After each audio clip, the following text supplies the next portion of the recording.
Spice നട്ട്സിൻ്റെ മറ്റൊരു വീഡിയോയിലേക്ക് എല്ലാവർക്കും സ്വാഗതം.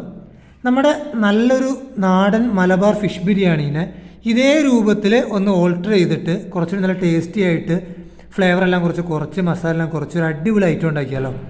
അതിനായിട്ട് ജീരകശാല റൈസ് 2 കപ്പ് എടുത്തിട്ടുണ്ട്, 2 ടേബിൾ സ്പൂൺ നെയ്യ്, ഒരു ചെറിയ സവാള ചെറുതായി കനം കുറച്ച് അരിഞ്ഞെടുത്തത്, മൊത്തം 2 പച്ചമുളക് എടുത്തിട്ടുണ്ട്. ഒരു പച്ചമുളക് ചോറിലേക്ക് നീളത്തിൽ കട്ട് ചെയ്തത്, അതേപോലെ തന്നെ ഒരു പച്ചമുളക് ചെറുതായി കട്ട് ചെയ്തത് മസാലയിലേക്ക് വേണ്ടിയിട്ടാണ്. ഇതേപോലെ ഒരു 4 വെളുത്തുള്ളി കനം കുറച്ച് അരിഞ്ഞെടുത്തിട്ടുണ്ട്. ഇതേപോലെ 1 teaspoon ginger garlic paste, 2 bay leaves, 2 ഗ്രാമ്പു, ഒരു ഏലക്ക, ചെറിയ കഷ്ണം പട്ട, 2.5 ടീസ്പൂൺ ഉപ്പ് എടുത്തിട്ടുണ്ട്. 1.5 ടീസ്പൂൺ ഉപ്പ് ചോറിലേക്കും 1 ടീസ്പൂൺ ഉപ്പ് മസാലയിലേക്കും വേണ്ടിയിട്ട്. നിങ്ങൾക്ക് ഇഷ്ടമുള്ളൊരു ഫിഷ് എടുക്കാം, പക്ഷേ മുള്ളില്ലാത്ത ചൂരയോ അല്ലെങ്കിൽ കിങ് ഫിഷോ നെയ്മീനെ പോലത്തെ ഫിഷാണ് നല്ലത്. ഇവിടെ ചൂരയാണ് എടുത്തിരിക്കുന്നത്. ചെറിയ ചെറിയ പീസായിട്ട് കട്ട് ചെയ്തെടുത്തിട്ടുണ്ട്. 10-12 ചുവന്നുള്ളി ഇതേപോലെ ചെറുതായി അരിഞ്ഞെടുത്തത്, 2-3 തണ്ട് കറിവേപ്പില, 1 teaspoon Kashmiri chilli powder, 1/2 teaspoon കുരുമുളക് പൊടിച്ചത്, 1/4 ടീസ്പൂൺ പെരുംജീരകം, 1/4 ടീസ്പൂൺ മഞ്ഞൾപ്പൊടി, 3 ടേബിൾ സ്പൂൺ കോക്കനട്ട് മിൽക്ക്,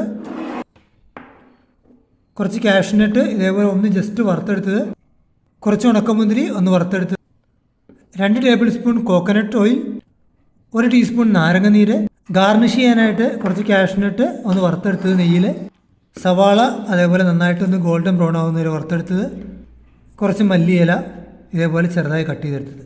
ആദ്യം തന്നെ അരി വെള്ളത്തിലിട്ട് ഒരു 20 മിനിറ്റ് കുതിരാനായിട്ട് മാറ്റി വയ്ക്കാം. വേണ്ട സാധനങ്ങളെല്ലാം നിരത്തി വെച്ചിട്ടുണ്ട്. അരി 20 മിനിറ്റോളം വെള്ളത്തിലിട്ട് കുതിർക്കാൻ ഇട്ടിട്ടുണ്ട്. ഇനി ഇതെങ്ങനെ ഉണ്ടാക്കുന്നത് നോക്കാം. ആദ്യമായിട്ട് അതിനുവേണ്ടി അരി വേവിച്ചെടുക്കണം, പിന്നെ മസാല സെപ്പറേറ്റ് തയ്യാറാക്കി എടുക്കണം. അരി വേവിക്കാനായിട്ട് ഒരു ചട്ടി അടുപ്പത്ത് വെച്ചിട്ടുണ്ട്. അതിലേക്ക് നെയ്യ് ചേർത്ത് കൊടുക്കാം.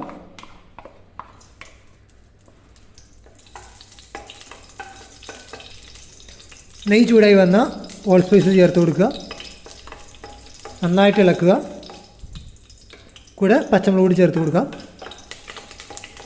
നന്നായി ചൂടായി വന്ന അതിലേക്ക് അരിഞ്ഞു വെച്ച സവാള ചേർത്ത് കൊടുക്കാം, നന്നായിട്ട് ഇളക്കുക. സവാള ചേർത്ത് ഒരുപാട് കളർ മാറാൻ നിൽക്കണ്ട. ഒന്ന് വെന്ത് കഴിഞ്ഞാൽ അതിലേക്ക് ജിഞ്ചർ ഗാർലിക് പേസ്റ്റ് ചേർത്ത് കൊടുക്കുക, നന്നായിട്ടൊന്ന് ഇളക്കുക.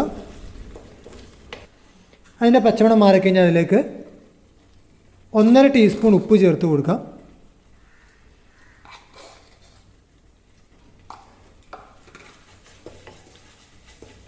നന്നായിട്ട് ഇളക്കി കഴുകി മാറ്റി വെച്ച് അരി ചേർത്ത് കൊടുക്കണം. അരി ചേർത്ത് 1-2 മിനിറ്റ് മീഡിയം ഫ്ലെയിമിൽ വെച്ച് നന്നായിട്ട് ഇളക്കിയെടുക്കുക.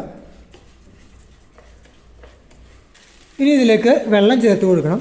വെള്ളത്തിൻ്റെ അളവ് നമ്മൾ എപ്പോഴും പറയുന്ന പോലെ ഉപയോഗിക്കുന്ന അരിയുടെ വേവിനനുസരിച്ച് വെള്ളത്തിൻ്റെ അളവ് വ്യത്യാസപ്പെടും. ഇപ്പോൾ ഞാനിവിടെ 2 കപ്പിന് 3.25 കപ്പ് വെള്ളമാണ് ചേർക്കുന്നത്. കാരണം നമുക്ക് ഈ ചോറ് സാധാ റൈസിനേക്കാളും കുറച്ചുകൂടി ഒന്ന് വെന്തെടുക്കണം. കാരണം എന്നാലാണ് നമുക്ക് ട്രെയിൽ വെച്ചത് സ്പ്രെഡ് ചെയ്യാൻ പറ്റുള്ളൂ. അപ്പോൾ ഞാനിവിടെ 3.25 കപ്പ് വെള്ളം ചേർത്ത് കൊടുക്കുന്നുണ്ട്. ഹൈ ഫ്ലെയിമിൽ വെച്ച് ഒന്ന് നന്നായിട്ട് ഇളക്കിയെടുക്കുക. ചോറ് നന്നായി തിളച്ച് വന്ന ഫ്ലെയിം മീഡിയം ടു ഹൈ ഫ്ലെയിമിൽ വെച്ച് ഇത് അടച്ചു വെച്ച് വെള്ളം വറ്റി അരി വേവുന്നത് വരെ കുക്ക് ചെയ്തെടുക്കാം. ചോറ് നന്നായിട്ട് വെന്ത് ചെറുതായിട്ടൊന്ന് ഒട്ടിപ്പിടിക്കുന്ന പരുവം എത്തിയിട്ടുണ്ട്, നന്നായിട്ട് വെന്തിട്ടുണ്ട്. ഈ സമയത്ത് ഫ്ലെയിം ഓഫ് ചെയ്ത് നന്നായിട്ട് അടച്ചു വയ്ക്കുക.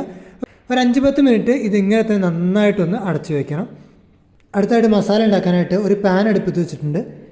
പാൻ നന്നായിട്ട് ചൂടായി വരുമ്പോൾ അതിലേക്ക് കോക്കനട്ട് ഓയിൽ ചേർത്ത് കൊടുക്കാം. വെളിച്ചെണ്ണ ഒന്ന് നന്നായി ചൂടായിട്ട് വന്നാൽ അതിലേക്ക് ചുവന്നുള്ളി ചെറുതായി കട്ട് ചെയ്ത് ചേർത്ത് കൊടുക്കണം. നന്നായി ഇളക്കുക.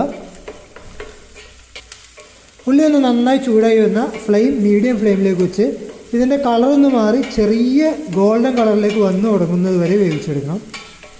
ചുവന്നുള്ളി വെന്ത് ചെറുതായി കളർ മാറി വരുന്നുണ്ട്. ആ സമയത്ത് ഇതിലേക്ക് ചെറുതായി കട്ട് ചെയ്ത് വെച്ച പച്ചമുളക് അതേപോലെ തന്നെ വെളുത്തുള്ളി കൂടി ചേർത്ത് കൊടുക്കണം. അതൊന്ന് കളർ മാറി അതിൻ്റെ പച്ചമുളകെല്ലാം മാറുന്നത് വരെ ഒന്നുകൂടി വേവിച്ചെടുക്കണം.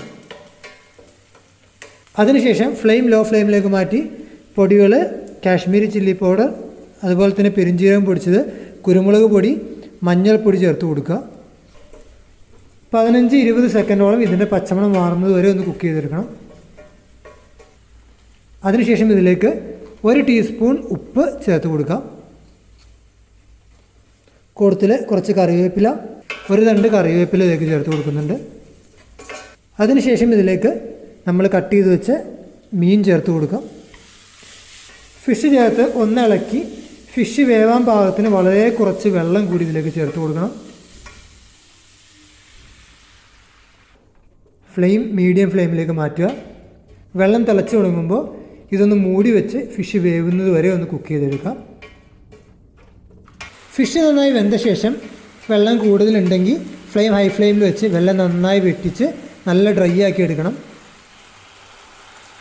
ഇതേപോലെ വെള്ളമെല്ലാം ഒന്ന് നന്നായി വെട്ടി ഡ്രൈ ആയി കഴിഞ്ഞാൽ നേരത്തെ എടുത്ത് വെച്ച കോക്കനട്ട് മിൽക്ക് ചേർത്ത് കൊടുക്കുക. തേങ്ങാപ്പാൽ ചേർത്ത് വീണ്ടും ഹൈ ഫ്ലെയിമിൽ വെച്ച് ഒന്ന് വെള്ളം ഒതുങ്ങുന്നത് വരെ കുക്ക് ചെയ്യണം. തേങ്ങാപ്പാൽ ഒഴിച്ച ശേഷം വെള്ളം ഒന്ന് ഒതുങ്ങിയിട്ടുണ്ട്. ഈ സമയത്ത് ഇതിലേക്ക് നേരത്തെ ഫ്രൈ ചെയ്ത് വെച്ച ഉണക്കമുന്തിരി അതേപോലെ തന്നെ കാഷ്നട്ട് ചേർത്ത് കൊടുക്കുക. നന്നായിട്ട് ഇളക്കുക. അതിനുശേഷം നാരങ്ങ നീര് കൂടി ചേർത്ത് നന്നായിട്ട് ഇളക്കി 1 മിനിറ്റ് കൂടി കുക്ക് ചെയ്ത് ഫ്ലെയിം ഓഫ് ചെയ്ത് അടുപ്പത്ത് നിന്ന് മാറ്റണം. 1 മിനിറ്റ് കുക്ക് ചെയ്ത ശേഷം ഇനിയിപ്പോൾ ഫ്ലെയിം ഓഫ് ചെയ്ത് അടുപ്പത്ത് നിന്ന് മാറ്റാം. ഒരു ട്രേ എടുത്ത് അതിൽ കുറച്ച് നെയ്യാക്കിയിട്ട് ഒന്ന് സ്പ്രെഡ് ചെയ്ത് വെച്ചിട്ടുണ്ട്. ഈ ട്രേയിലേക്ക് നമ്മൾ കുക്ക് ചെയ്ത് വെച്ച് ചോറ് ആദ്യം ആഡ് ചെയ്ത് കൊടുക്കുക.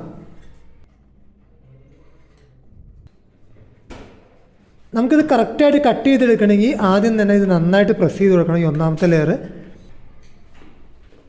ഇനി ഇതിൻ്റെ മുകളിലേക്ക് കുറച്ച് നെയ്യ് ചേർത്ത് കൊടുക്കാം. അടുത്ത ലെയറായിട്ട് ഫിഷ് ചേർത്ത് കൊടുക്കാം. അതിനുശേഷം അടുത്ത ലെയറായിട്ട് ചോറ് ഇതിൻ്റെ മുകളിൽ വീണ്ടും ആഡ് ചെയ്ത് കൊടുക്കാം.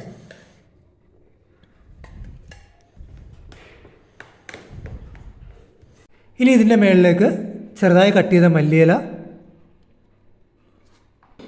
സവാള, കുറച്ച് കാഷ്യൂനട്ട്.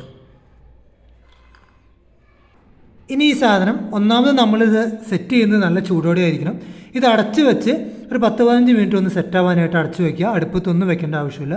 അതിനുശേഷം ഓരോ ചെറിയ പീസായിട്ട് കട്ട് ചെയ്തെടുക്കാം. ഇനി ഇത് ഓരോന്നും ഓരോ പീസായിട്ട് നമുക്ക് ഇതേപോലെ കട്ട് ചെയ്തെടുക്കണം.